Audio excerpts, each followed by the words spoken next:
Meu nome é Jair Batista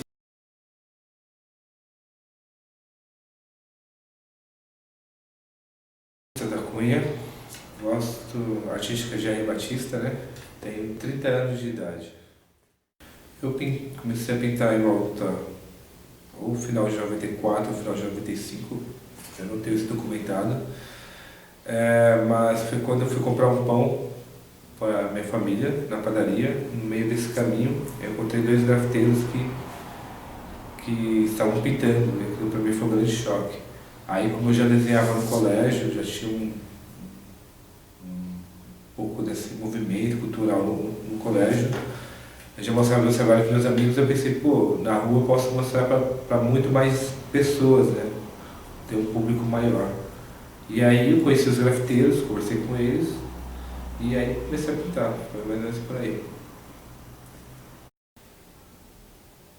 Pô. O começo da história, a diferença é que o grafite não tinha tanta essa popularidade que tem hoje, não só no Brasil, mas no mundo inteiro, né? Então naquela época, pelo menos no meu começo, eu via Gêmeos, via Tinho, via Pinho, via Espeto. O que eu me lembro é que só Espeto que ganhava dinheiro com grafite, assim, então, os outros nem ganhavam. Eles pintavam mais por querer pintar mesmo. E aí, essa é um pouco da diferença. E hoje em dia, o grafite você consegue ganhar dinheiro com ele, né? Ele já tem um outro tipo de visão. Ao menos no Brasil, né? Ele tem um campo mais aberto, assim. E o que eu acho legal, assim, também. Porque você pode abranger outros lugares, você consegue, talvez, projetar melhor o grafite de hoje. Grafite, pra mim, é um movimento. É um movimento do hip hop que se agregou junto ao hip hop, a qual eu acho que ele tem que estar na rua, tem que estar na latinha, tem que estar fazendo uma parte social, você tem que de alguma maneira estar conectado com o movimento do hip hop. Para mim, grafite é um movimento. Não que eu faça isso, mas para mim, grafite, eu aprendi que é isso. Não, para mim, grafite é na rua, tem que ser essa parte legalizada, tem que ter um pouco dessa coisa.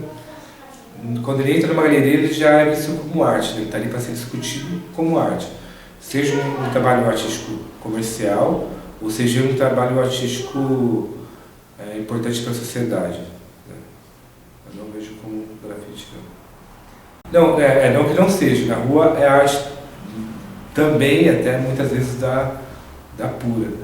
Só que muitas vezes o grafite, por ter essa coisa do ilegal, ele tem que ser feito rápido, né? Com uma certa adrenalina. Então ele não tem tanto pensamento intelectual e físico quanto em algum espaço, de uma galeria, ou um museu, ou onde seja. Sim, cara, eu costumo correr atrás do que eu quero. Tipo, eu faço artes plásticas, então eu vou correr atrás de curso de História da Arte. Eu já fiz vários cursos em vários lugares. Atualmente estou fazendo um que é com o Tinho, que é um dos primeiros grafiteiros de São Paulo, da geração dos Gêmeos, né? E aí, o cara já é mestre, já, tal, não só da rua, não só da prática, mas também dos livros, de tudo. Então, ele é um dos, né, que eu tenho o privilégio de estudar. Tem livros, temos que ler vários livros. Todo o movimento da história, né, meu? Tudo. Viajar também, que eu acho que o importante também ter o lado cultural, ir nos museus, em algumas galerias, né? Acho que os museus você encontra mais rápido a arte boa. Nas galerias você tem que meio que filtrar, assim, é difícil você achar alguma coisa que talvez te interesse, né? Porque tudo ali é interessante, né? Tudo para mim é interessante. Mas as coisas que me interessam, em galerias eu tenho que caminhar bastante. Nos museus eu consigo achar pontuais, assim. Vários. Vários. Ao menos em São Paulo, vários. Ler, ir em sarais de poesias, recitar poesias, vários. Eu acho que esse mito, em São Paulo, eu acho que ele não existe, né? Tipo, ao menos quase todos que eu conheço, a gente não fica falando só de grafite, a gente fala da história da arte mesmo. Do abstracionismo, do futurismo, dadaísmo, tipo dessa arte contemporânea, né? O grafite como arte contemporânea, é isso. Eu acredito muito. Pô, então, o meu trabalho, ele sofre processos, sofre não, eu sofro talvez. Ele se enriquece, né, com vários processos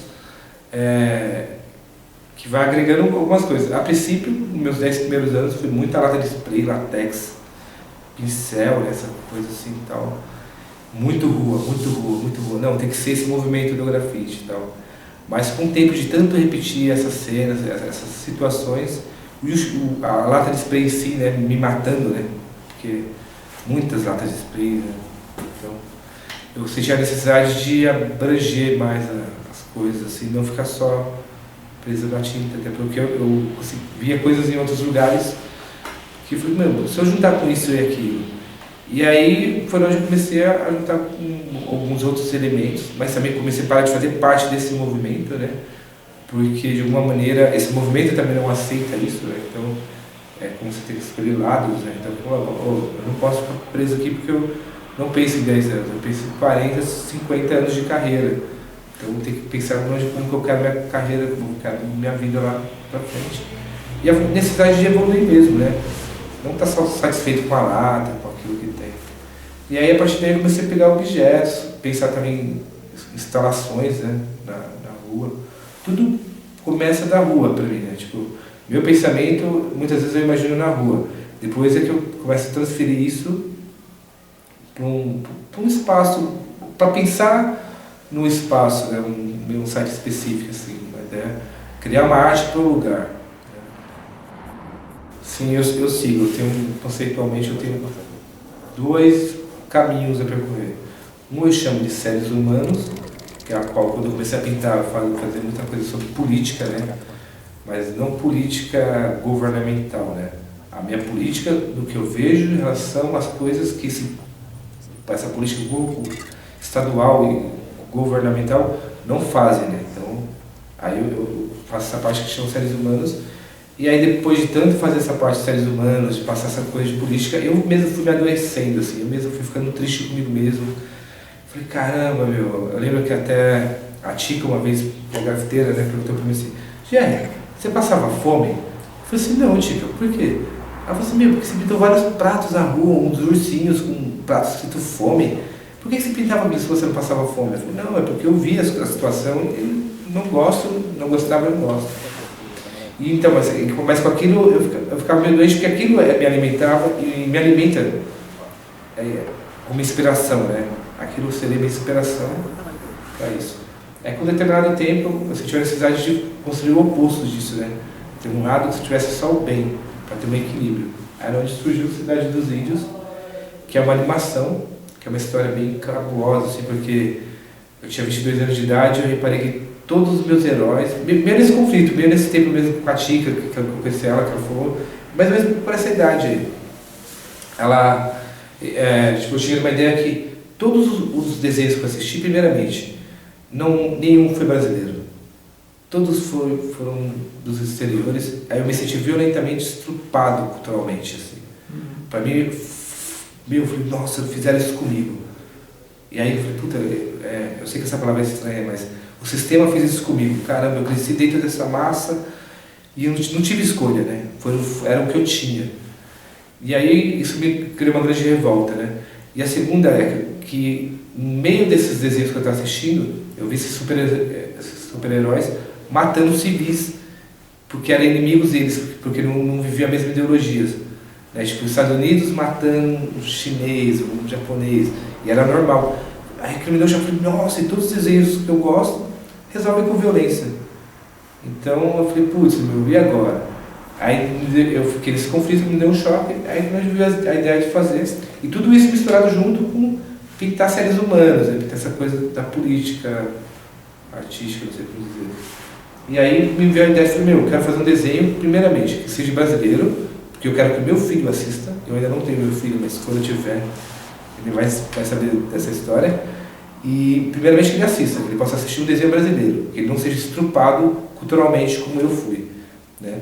Então, só por essa regra, eu já acho que já vou conseguir entrar no Brasil para passar desenhos brasileiros. E o segundo é que esse desenho não tem maldade. Esse lugar aqui já é um lugar evoluído, ele só vai falar de natureza e coisas positivas. Tem dor? Tem. Se uma pessoa passar tropeçar uma pedra, ele vai sentir dor. Claro que vai. Mas isso é questão de inteligência, questão de, às vezes, de ansiedade, de coisas assim. Mas a ansiedade também é ruim, uma coisa que talvez não tenha. Então, é sempre coisas positivas, né? Palavras, cachoeira, pássaros, rios. E que as pessoas evoluem pela prática, assim. Eles podem ficar lá a vida inteira e naquele cantinho dela. Mas se ela quiser evoluir, ela vai ter que ir para a prática da vida, né? É como sair de casa, vai ter que sair de casa. Então essas duas coisas me alimentam para mim poder continuar a pintar e trabalhar. E aí essa série Cidade dos Índios, a qual agora eu parei de pintar na rua, pintei muito ela na rua, porque na época, eu pintei uns 7 anos, eu acho, muito ela na rua, porque eu não tinha o dinheiro para fazer a animação. Então eu tinha que gravar com storyboard a rua. Então na rua era o meu storyboard, eu pintava, fotografava, e naquilo eu entendendo um pouco da ideia do filme, né? Até chegar uma roteirista de verdade, que hoje a gente foi contemplado um projeto da Prefeitura do Vai, a qual estamos fazendo o primeiro episódio do Cidade dos Índios. Mas é com uma equipe profissional, editor, roteirista, produtor, e desenhista, colorista e assim tá indo. Então, isso agora me fez parar de pintar na rua, até porque a textura dela no começo foi animação, né? E agora eu voltei para a rua com as séries humanas, onde eu questiono algo político, mas não o político, né? Eu questiono a população, o planeta, né? Os seres humanos. Por isso que chama séries humanas, né? É isso aí. Eu acho que sim. Eu falei total. Eu acho que, primeiramente, tem a produção coletiva, elas, em São Paulo, ao menos, são formadas de algumas maneiras, né? E tem várias, mas vou citar algumas. A primeira é, ou eu chamo meus amigos para pintar, ou vamos lá, vamos fazer um painel junto. É autorizado essa parede? Se é, então vamos elaborar um painel. Se não é, então vamos fazer rápido. Cada um vai lá e faz seu trabalho e vamos grudar um no outro. E a outra forma são eventos, né? Que geralmente você não tem muita opção, né? Você tem que chegar lá, colocar seu trabalho, e o seu trabalho vai ter que dialogar com o outro do lado que, quando você pensou no seu trabalho, não estava o outro do lado.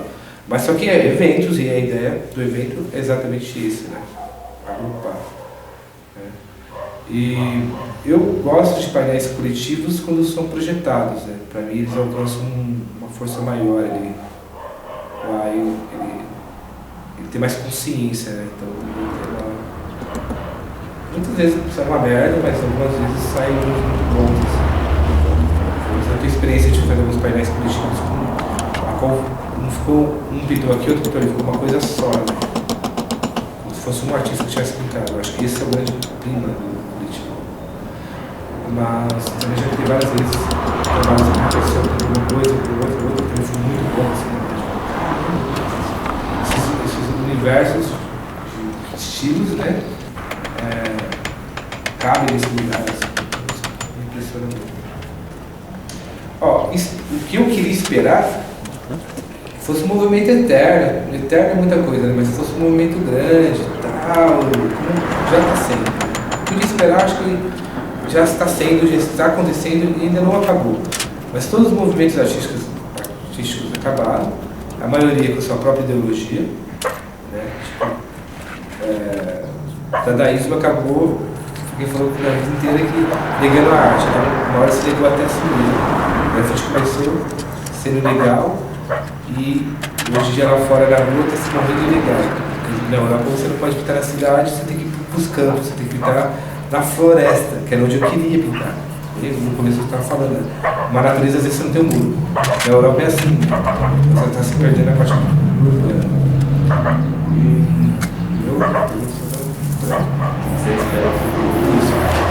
Então, o que eu espero é isso. Só que o que eu espero mesmo realmente no futuro, que vai surgir um novo movimento que vai negar o grafite e que esse movimento vai ser um movimento e que esse movimento vai ter um determinado tempo, vai tirar um outro movimento que vai negar esse movimento e vai ser outro. Como tem 144 escolas, né, mais ou menos no mundo inteiro, e que uma da frente sempre negou a anterior para ser construída. Então, o que eu entendo é que, pela necessidade, o grafite teve seu tempo, vai ter, está tendo, vai ter não, está tendo, mas eu não acredito que seja eterno e tal, eu acredito que vai evoluir, como já está evoluindo, uma outra coisa maior. para mim é o importante. A evolução para uma coisa maior, não uma evolução para uma coisa estéril, que só vai causar destruição, né? Não vai causar nada de bem para o ser humano. Para mim, cara, eu imagino que queria ter muita saúde, muita força física para continuar fazendo o que eu estou fazendo, muito juízo para poder estar vivo, né? Para evitar, às vezes, se expor tanto, evitar estar em lugares que às vezes não precisa estar, porque eu acredito que o artista tem que estar vivo, ele precisa de tempo para amadurecer o pensamento. É isso, eu imagino eu, sei lá, uns 40, 50 anos, está chegando mais ou menos perto do meu auge, para poder fazer coisas maiores ainda como eu imagino. É isso que eu imagino.